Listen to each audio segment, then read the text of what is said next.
There's both an art and psychology to how to build a hospitality brand that is successful, that stands out, that attracts more guests.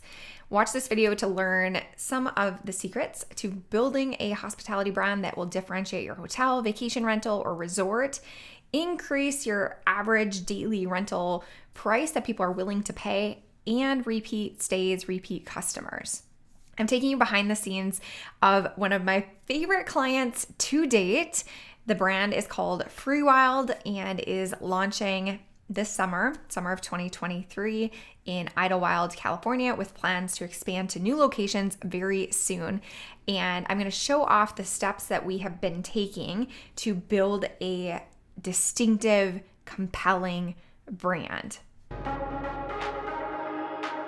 My name is Kaye Putnam. I'm the psychology-driven brand strategist and have been behind the scenes of hundreds of brands over the last decade and have had thousands of students through my online branding and marketing courses. Building a strong brand is even more crucial in the hospitality space because there are so many different options. You want to differentiate your property, you want to increase revenue, and one of the best ways to do that is to build a distinctive brand. At the end of the day, brands convey trust. People understand what they're getting, and they also create preference, which means that you can support higher prices in the market because people prefer your brand, and people are more likely to choose your property over an unbranded unknown quantity. The other reason why defining your brand strategy as a hospitality brand is so dang important is because there's so many different people that are touching your brand and influencing the ultimate customer experience. You have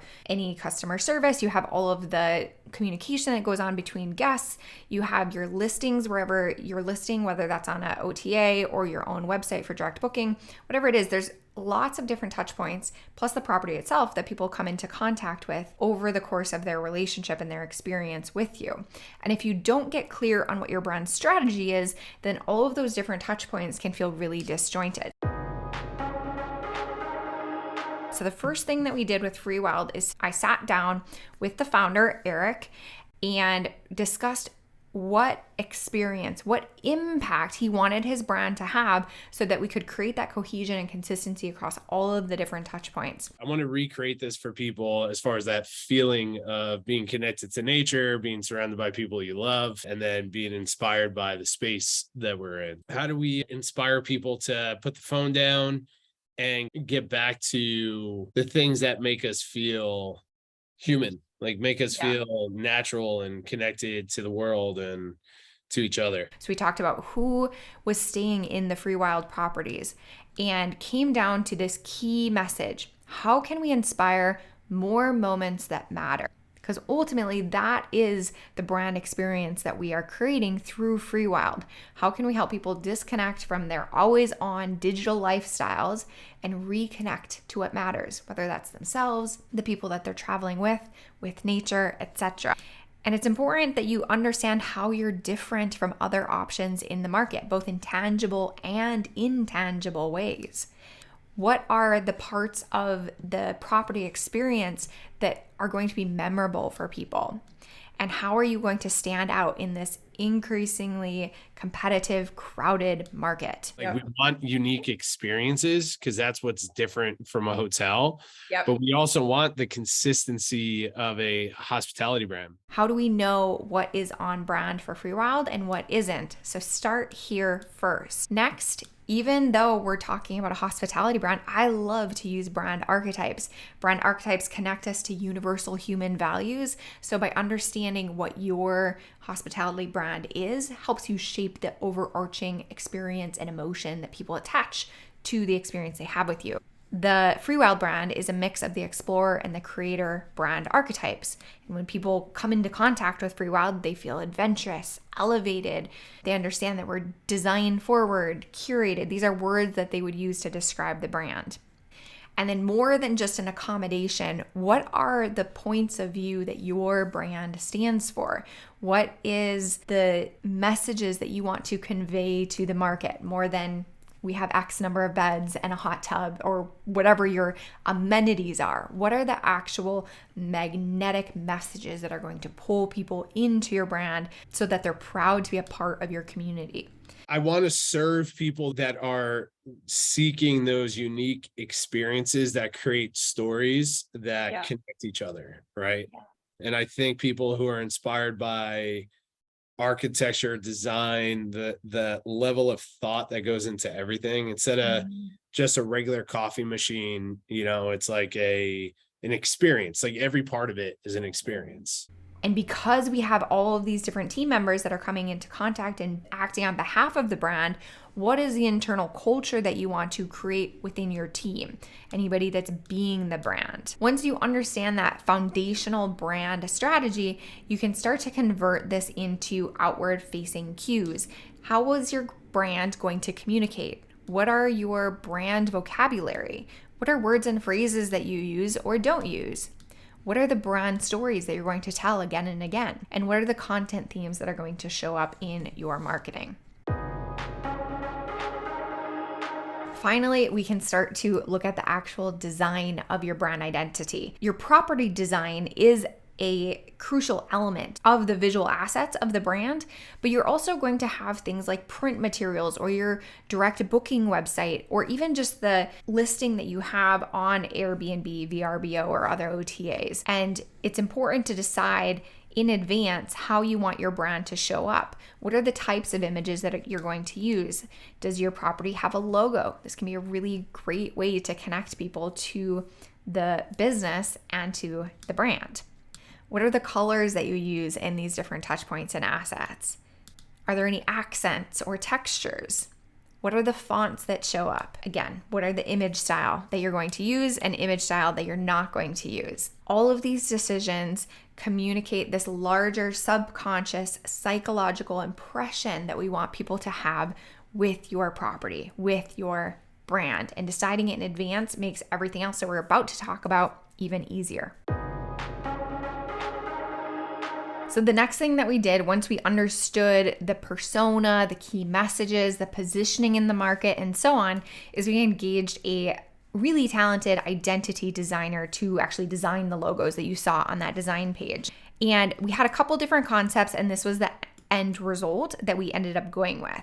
So we curated visual examples from brands that inspire us and explored a few different logo options and came up with this one. So we have this beautiful mountain-inspired icon that has the reflection of the water to speak to the nature-inspired locations that Freewyld is going to find itself in, and this really beautiful, minimal, iconic symbol that is going to identify the brand.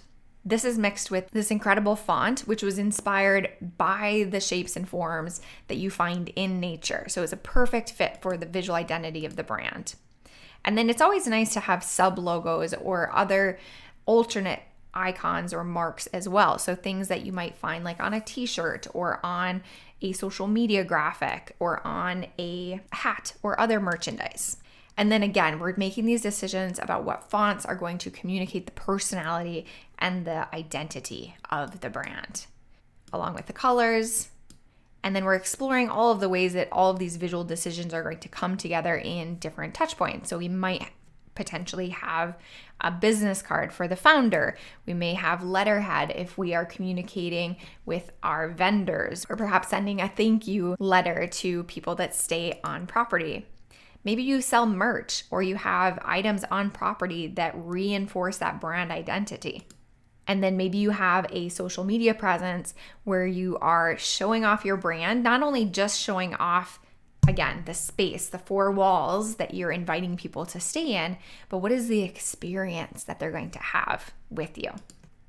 What is it going to feel like? We want to share as much of that in advance as possible so people build desire to come and engage with your brand, with your property.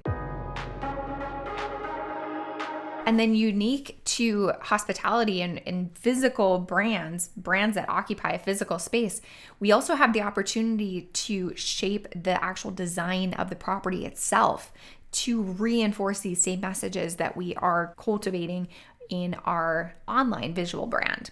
So one of the things that we did when we were engaging with an interior designer that was going to be renovating the Idyllwild properties is that we created a lookbook.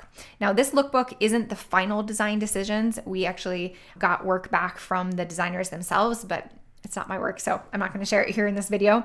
But we needed to start with some ideas of how this brand was going to come to life in the physical space. So you can make decisions about your furniture choices, the amenities that you include in the property, and literally all of these different pieces are going to influence the way that people feel about your brand. The art that's on the walls, the products that you provide for their use, like the consumables. We have the agency of choice, and every different choice is going to say something a little bit different. So for Freewyld, we started building out this lifestyle, this overarching experience that people would have. A really great tool is to identify the different moments, like the highlight moments that people are going to have on your property. What are going to be the most memorable parts of their stay? And once we understand what that lifestyle, that identity looks like, then we can start to make decisions about the physical aspects of the property that we're going to include. So we can start to think about the design of the exterior. Are you going to have a hot tub? Is there going to be a fire pit? Are you going to have a rustic feel, or is it going to be high-end and modern? How do you want people to feel? What is the signage going to look like? This is another brand touch point that we have control over. What are the exteriors, and then what are the interiors? What is the design style that is going to stand out and be distinctive in the minds of the market? Putting intention into all of these decisions is what's going to elevate your brand beyond just the average place to stay. And again, what is this art? What are the different pieces that are going to adorn your walls or be unique from property to property? Is there anything that's unique to your brand that's going to show up? And then maybe there's going to be some consumables or merchandise that people can engage with on property as well. And as a brand strategist, I don't just look at the visual aspects. We're thinking about every single touch point that somebody's going to have with our brand. So the next step for Freewyld after that is starting to think about all of the copywriting that is associated with the brand. And when we think about it, we're going to have copy on our direct booking website. We're also going to have the listings that are on the different OTAs, the Airbnbs, VRBOs of the world. So we need to shape that in the language of the brand so that we're conveying that same emotional resonance there. And then we also have all of the different communication that happens with the guest, the way that we answer questions, the way that we deal with complaints or problems that somebody is having maybe on the property or with the booking process. We have the actual transactional emails of like, okay, you're booked. Here's what to expect when you come to the property. And all of these are opportunity for you to convey more of your brand personality. So you really want to look at each of those assets and create templates, write them in advance so that you have the time to be intentional and that you're not just putting out a generic message, because what is average or what is generic is always forgotten. It's ignored. It's not going to stand out in people's mind. But if we use that as an opportunity to surprise, delight, and basically to indoctrinate people into our brand, it means that we're creating this cohesive, memorable experience that people are going to rave about. So define those communication standards and scripts and templates that you're going to use again and again in all of those different touch points along the way. And then our final element of building a really strong hospitality brand is that one of our goals is to encourage repeat stays. And the way that you can do that is to make people feel like they are a part of something. So as we're building the Freewyld brand, our key component is going to be inviting people to become a wilder, to not only stay at the properties, but to engage with the brand online, to join the community. So for people who align with our values, we're going to be creating social media content, YouTube videos. We have our email list where we're inviting people in and providing value just beyond the features and the walls that we're offering to somebody. We're really building up a lot of layers of nuance and detail and storytelling that they can engage with whether they're on property or not. You can also offer things like discounts for repeat stays or other perks and benefits for people who return. I hope you enjoyed this look at all of the thought, intention, and detail that goes into building a world-class, compelling hospitality brand. Thank you so much for watching. If you found this useful, helpful, I would love if you left a thumbs up and leave me a comment. What's your favorite part of the Freewyld brand?